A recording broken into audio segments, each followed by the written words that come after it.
அப்பப்பப்பப்பப்பா! என்னங்க இப்படி பின்னிட்டீங்க போங்க. வாட் அ டே!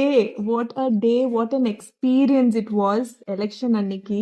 ஏதோ டைரக்டர் ஷங்கர் படத்துல அப்படியே லிவ் பண்ண மாதிரி இருந்ததுங்க. அந்த மொமெண்ட்ல அப்படியே த்ரில்லிங்கா இருந்தது. அந்த வைப், அந்த அந்த வெறி, அந்த ட்ரஸ்ட், நீங்கெல்லாம் வந்து அண்ணா மேல காமிக்கிறது, நம்ம எல்லாருமே வந்து அந்த அந்த அந்த லவ் அண்ட் பேஷன் அன்னைக்கு காமிச்சது வந்து நிஜமாவே அதுவே அவருக்கு ஒரு பெரிய வெற்றி தான்னு நான் நினைக்கிறேன்.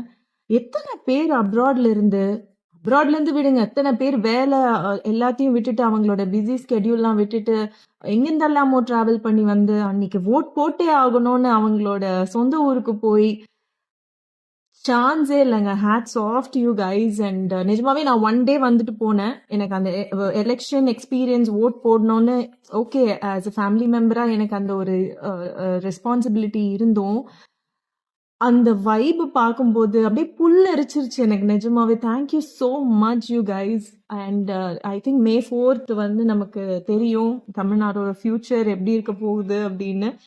But let's pray, let's hope for the best. பாசிட்டிவா இருப்போம், நல்லதே நடக்கும், வெற்றி நிச்சயம்.